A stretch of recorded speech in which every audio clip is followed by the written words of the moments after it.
پاکستان میں ایک کرسچن کو توہین مذہب کے الزام میں سزائے موت کا حکم دیا گیا ہے. اس پر بات کریں گے اور اس کے بعد اس پر بات کریں گے کہ I am receiving threatening messages.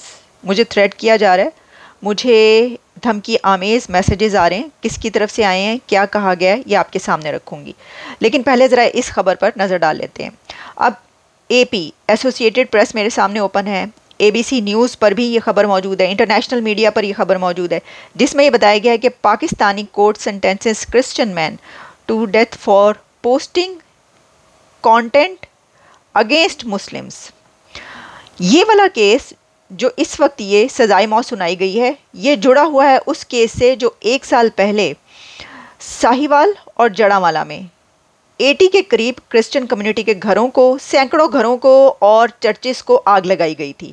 اس میں 200 مین جن کو ڈیٹین کیا گیا, لیکن اس میں سے 180 لوگوں کو بیل دے دی گئی کورٹ کی طرف سے, کیونکہ ان کے پاس ان کے لیے ناکافی پروف نہیں تھا, ایویڈنس نہیں تھی. تو 200 میں سے 180 کو رہا کر دیا گیا, وہ بیل پر ہیں. اور اس کے بعد اب اس کرسچن کمیونٹی سے تعلق رکھنے والے شخص احسان شانی, یا شانی نام کوئی بتایا جا رہا ہے اس کو اس لیے سزائے موت سنائی گئی ہے کیونکہ اس نے جو اس وقت یہ چل رہا تھا تو اس کا کچھ حصہ اپنے سوشل میڈیا ٹک ٹاک پر چلا دیا تھا.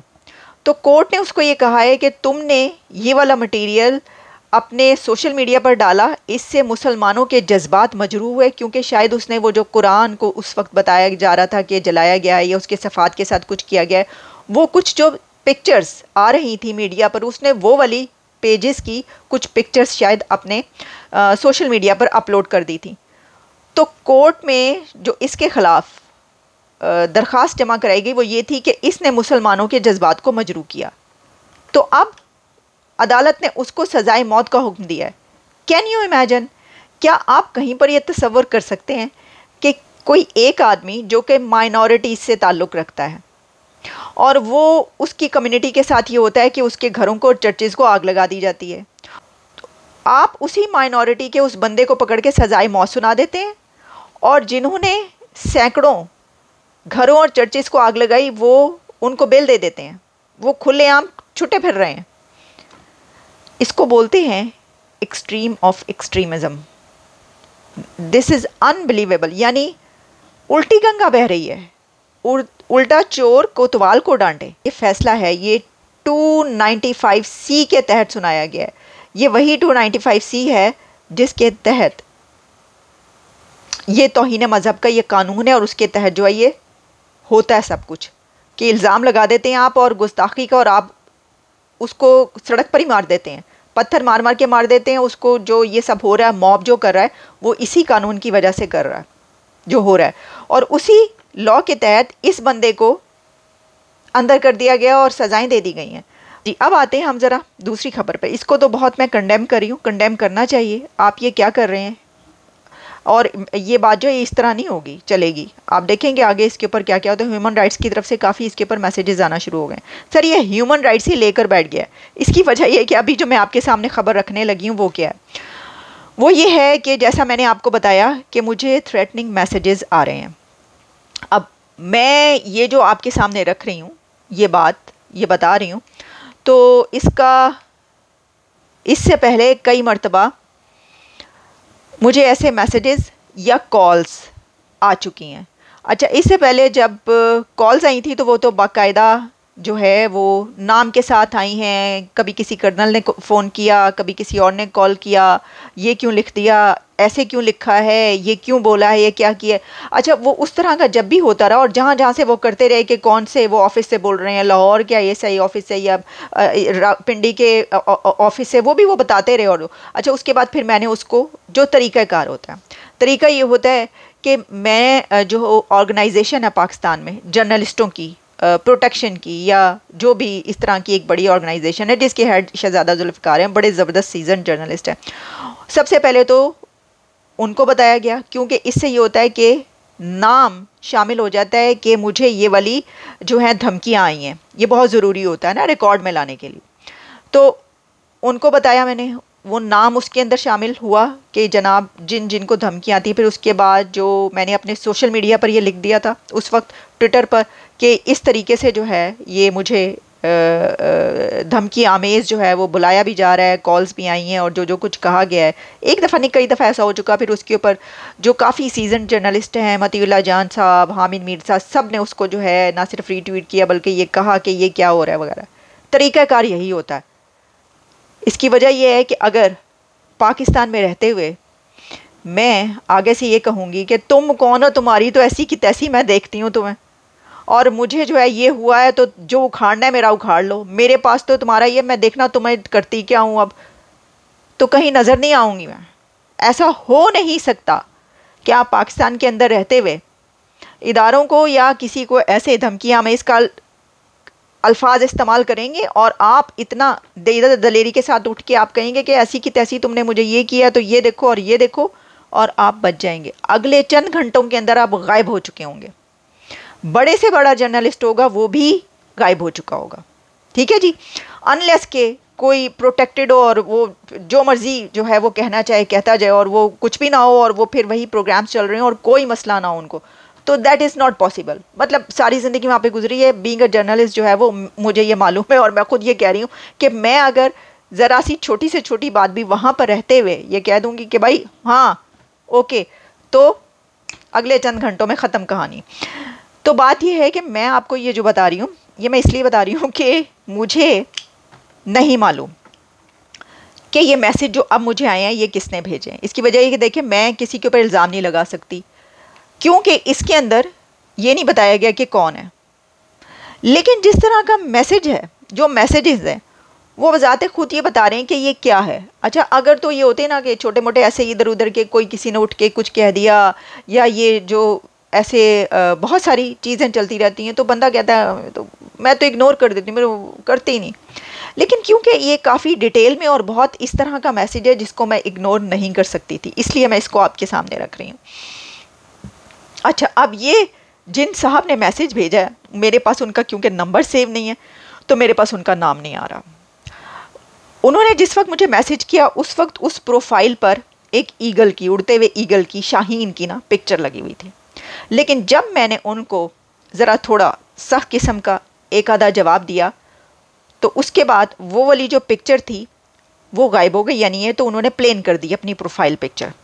لیکن وہ جو لینگویج استعمال کر رہے ہیں اس سے بھی کافی کچھ اندازہ ہو جاتا ہے ٹھیک ہے، جو نیریٹو وہ استعمال کر رہے ہیں. تو اس کے بعد جو ہے یہ جو جس اکاؤنٹ سے مجھے یہ میسیجز آئے ہیں وہ واٹس ایپ اکاؤنٹ صرف جس وقت میسج کرنا ہو اس وقت اوپن نظر آتا ہے، اس کے بعد جو ہے وہ جو ہوتا ہے نا کہ ایک ٹک گیا ہے اور پتہ چلتا ہے کہ یا تو بلاک ہے یا کیا ہے، وہ اسی طرح آ رہا ہوتا ہے. لیکن جس وقت میسیجز آئے ہیں اس وقت وہ صحیح تھا، اور میرا ایک آدھا میسج ان کو گیا بھی ہے لیکن اس کے بعد جو ہے وہ نہیں وہ اوپن ہوتا ہوا نظر آ رہا. اچھا جی، اب انہوں نے یہ کہا ہے کہ you are the part of the mafia who want to crush Pakistan and started hateful content against Pakistan armed forces. یہ لکھا ہے انہوں نے. پھر یہ لکھتے ہیں secondly your words your hate towards your agencies because only reputable and patriotic individuals like their agencies or forces, but all those who are the handlers of Mossad, CIA try to ignite Pakistani public against the armed forces like your bosses did in the Middle East. کچھ انہوں نے countries کے نام لکھے. آپ سن رہے ہیں کہ یہ لینگویج کیا استعمال ہو رہی ہے. انہوں نے مجھے کہا ہے کہ میں یہ موساد، سی آئی اے اور دنیا کی جتنی بڑی ایجنسیز ہیں ان سب کا میں پارٹ ہوں. اچھا پھر وہ آگے لکھتے ہیں کہ cut short be a respectful and patriotic otherwise. پھر وہ کہہ رہے ہیں سی آئی اے اور موساد کا نام لے رہے ہیں، اور other handlers like you never can successful in your agenda because you forgot that in Libya وغیرہ there was not any agency like we are having in Pakistan. کہ جو یہ مڈل ایسٹ میں ان سٹیز میں ان کنٹریز میں یہ جو ہوا، یہ اس وقت وہاں پہ کوئی پاکستانی جیسی زبردست اسٹرانگ ایجنسی نہیں تھی، اس لیے وہاں پر ایسا ہوا ہے. تو تم اور تمہارے ہینڈلرز جو ہیں وہ یہ بات یاد رکھیں. اچھا جی ٹھیک ہے. پھر وہ آگے کہتے ہیں، مجھے ایڈیٹ مینٹلی سک اور کافی کچھ کہنے کے بعد آگے وہ بول رہے ہیں، I believe that the state agencies will fix you accordingly. یعنی وہ مجھے دھمکا رہے ہیں کہ state agencies will fix you. اچھا، آل اینٹی پاکستان اور موساد، سی آئی اے، جتنی بھی دنیا کی ایجنسیز ہیں، handlers are only available in front of vlogs اور through T V jobs and public is almost awaken because they got confirmed about the individuals like you. Okay. پھر انہوں نے کہا کہ جس طریقے سے یہ دوبارہ پھر وہی وہ دنیا کی ایجنسیز کا نام لکھ رہے ہیں کہ ان کی ٹیمز جو ہیں وہ کس طریقے سے انہوں نے لیبیا میں جو ان کا پلان تھا وہ کیسے کیا. پھر اس کے بعد C I A Mossad against army in which we lost one of the greatest and brave Muslim leader and people like you are responsible. کہ کرنل قذافی سے لے کر مڈل ایسٹ میں جو ایک انقلاب آیا تھا اور اس میں جتنے بھی صدام سے لے کر اور قذافی تک مارے گئے، ان سب کو مارنے کی ذمہ دار میں ہوں.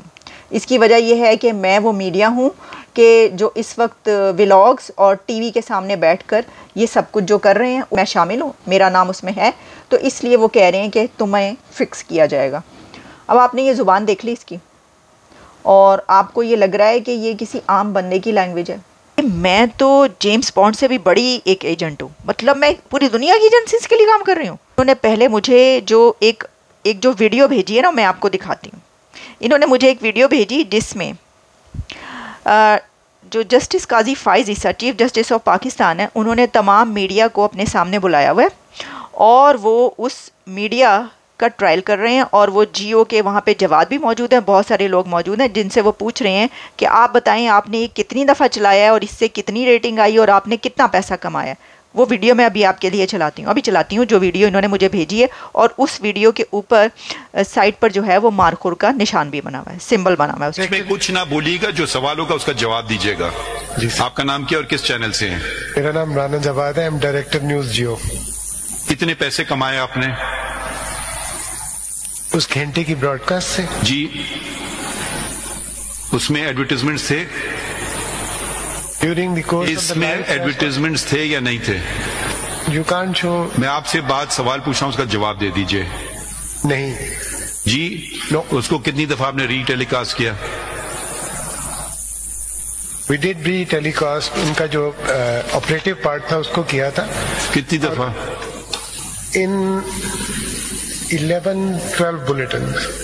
جی. کتنے پیسے کمائے آپ نے؟ I can't answer that. I mean, I have no knowledge about it. بتا دیجئے. آپ کو پتہ ہی نہیں ہے آپ کا چینل چلتا کیسے؟ نہیں سر، یہ پتہ ہے لیکن یہ نہیں پتہ. آپ بتا دینا 1 منٹ کا ایڈورٹیزمنٹ کہ آپ کیا چارج کرتے ہیں پرائم ٹائم میں we usually charge up to 200,000 per minute, لیکن ڈیپینڈ کرتا ہے کہ آپ کی کتنی فریکوینسی ہے اور کتنے بڑے کلائنٹ. یقیناً ڈیپینڈ کرتا ہے، یہ تو ہر چیز ڈیپینڈ کرتی ہے کسی چیز پہ. 2 لاکھ روپے آپ 1 منٹ کے کماتے ہیں. پرائم ٹائم پہ varies sir, it varies on. Upper limit بتا دیں، لوور لمٹ بتا دیں. ایڈیٹوریل اپر لمٹ سے لوور لمٹ بتا دیں. I deal with editorial. جی. I deal with editorial. کوئی مینجمنٹ کے ہم نے آپ کو چن کے بھیجا تھا، ہم نے کہا تھا جو شخص ہے وہ آئے. اگر آپ کو کچھ نہیں پتا ہے بلا لیتے ہیں. آپ کے کون ہے مینیجنگ ڈائریکٹر کو بلا لیتے ہیں، کون سا اونر کو بلا لیتے ہیں، کیونکہ آپ کو نہیں پتا ہے نا. آپ یہی کہہ رہے ہیں مجھے نہیں پتا ہے، چلیں ان کو بلا لیں گے. کس کو پتا ہوگا یہ بات؟ آپ کے اونر کا نام کیا ہے، ان کو بلا لیتے ہیں، مینیجنگ ڈائریکٹر کو بلا لیتے ہیں. ٹھیک ہے نا. فائنانس پرسن آپ پلیز نا، آپ نے کیونکہ آپ نے ڈسکلوجر نہیں کیا ہے نا، آپ بولے نا مجھے یہ اس سے اتنا فائدہ ہوا. اب دیکھیں ہمیں تو آپ نے عدالت کو نقصان کر دیا. یہ ادارہ عوام کا ادارہ ہے، ٹھیک ہے. آپ بالکل ہم پہ کھلی تنقید کریں، مگر اگر آپ نے جھوٹ بیچنا ہے اور اس سے پیسے کمانا ہے، وہ شعر میں خیال میں مناسب بات نہیں ہے. یا مجھے کوئی قانون بتا دیں کہ یہ بھی میرا فرض ہے